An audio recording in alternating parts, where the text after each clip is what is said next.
আজি আমি আলোচনা কৰিম গেট 4ৰ আসাম ডাইৰেক্ট ৰিক্ৰুটমেণ্টৰ গেট 4ৰ ভাইভা টেষ্ট আৰু কাটঅফৰ ওপৰত। আপোনালোকে ভিডিঅ'টো চাই থাকিব শেষলৈকে, তেতিয়াহে গম পাব কি ক'ব বিচাৰিছোঁ। আমাৰ বহুতে ভিডিঅ'টো সম্পূৰ্ণকৈ নাচায় আৰু যি টি কমেণ্ট কৰি থাকে। তেওঁলোকে আজি সম্পূৰ্ণকৈ ভিডিঅ'বিলাক চাব, তাৰপিছতহে কমেণ্ট কৰিব।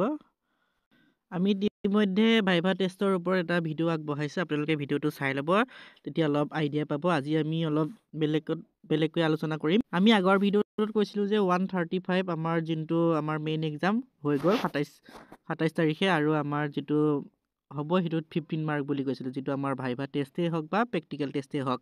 আজি আমি তাৰ ওপৰতে আলোচনা কৰিম, ভাইভা টেষ্ট হ'ব নে প্ৰেক্টিকেল টেষ্ট হ'ব।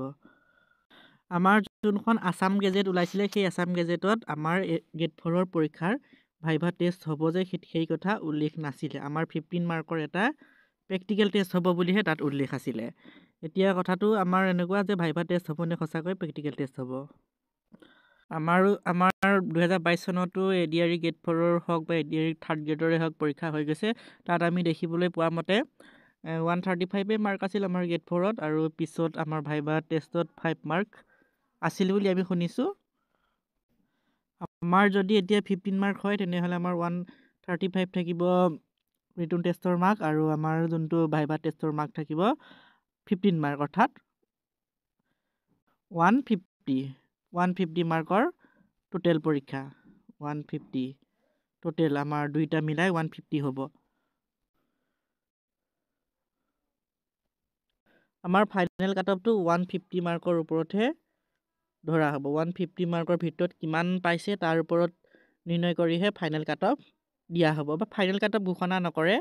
আমাৰ এটা আইডিয়া, আমাৰ 150ৰ ভিতৰত যদি 100 বা 110 এজন জেনেৰেল কেণ্ডিডেটে পাইছে, তেনেহ'লে তেখেতৰ 100% চান্স আছে তেখেতৰ ফাইনেল চিলেকশ্যন হোৱাত। 150ৰ ভিতৰত কৈছোঁ, 135ৰ ভিতৰত কোৱা নাই। এই কাৰণে কৈছোঁ যে 135 আমাৰ ৰিটন টেষ্ট আৰু 15 মাৰ্ক আছে ভাইভা টেষ্টত। আমাৰ এজন SC কেণ্ডিডেটে পালে 80 নম্বৰ পালে, আৰু তেওঁ যোনটো আমাৰ ছেকেণ্ড প্ৰেক্টিকেল টেষ্টেই হওক বা ভাইভা টেষ্টেই হওক, তেখেতে 10 নম্বৰ পালে, আৰু তেখেতৰ টোটেল মাৰ্ক হ'ব 90 কিহৰ ভিতৰত হ'ব, আমাৰ 150 মাৰ্কৰ ভিতৰতহে 90 হ'ব। তেনে ক্ষেত্ৰত তেখেতৰ চিলেকশ্যন হোৱাত অলপ সুবিধা হ'ব। আমাৰ 15 মাৰ্ক দিলেতো অলপ ভালেই আছিলে। যদি 15 মাৰ্ক নিদি 5 মাৰ্ক দিয়ে, তেতিয়াহ'লে আমাৰ কিন্তু নাম্বাৰ যোগ কৰা নহয়। আমাৰ ফাইনেল কাট অফত ভাইভা টেষ্টৰ মাৰ্কটো যোগ নকৰে, যদি 5 মাৰ্কৰ এটা ভাইভা টেষ্ট হ'বলৈ হয়। আমাৰ আসাম গেজেটত উল্লেখ থকা মতেতো আমাৰ ভাইভা টেষ্টটো এইবাৰ অনুষ্ঠিত নহয়।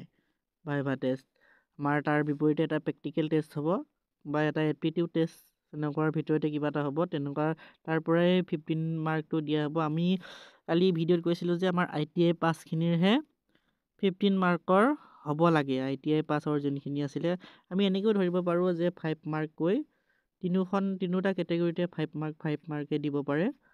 আমাৰ তিনিটা কেটেগৰী আছিলে যিহেতু গেট 4ত, ITI আৰু 10 পাছ 8 পাছ, 5 মাৰ্কে ভাইভা টেষ্ট থাকিব পাৰে, আৰু 10 মাৰ্ক আমাৰ প্ৰেক্টিকেল টেষ্ট থাকিব পাৰে, যোনখন ITI পেপাৰ।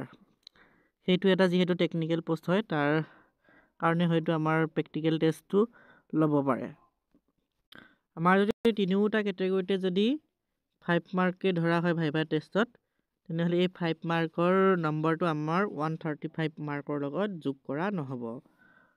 আমাৰ যিটো ৰিটন টেষ্ট হৈছে, তাৰ মাৰ্কৰ ওপৰতে আমাৰ ফাইনেল চিলেকশ্যন হ'ব। ফাইনেল চিলেকশ্যনত আমাৰ যোনসকলে পাছ কৰে তেওঁলোকে চাকৰি পাব। আমাৰ ফেব্ৰুৱাৰী মাহৰ শেষৰ সপ্তাহৰ ফালে হয়তো ৰিজাল্টটো ঘোষণা কৰাৰ সম্ভাৱনাটো আছে, যিহেতু মুখ্যমন্ত্ৰী ডাঙৰীয়াই কৈছে। আৰু তাৰ লগে লগে আমাৰ গেট 4ৰ আকৌ নতুনকৈ এডভাৰটাইজমেণ্ট আহিব, তাৰ ওপৰতো আমি এটা ভিডিঅ' লৈ আহিম। আজিলৈ ভিডিঅ'টো ইমানে আছিলে, ধন্যবাদ।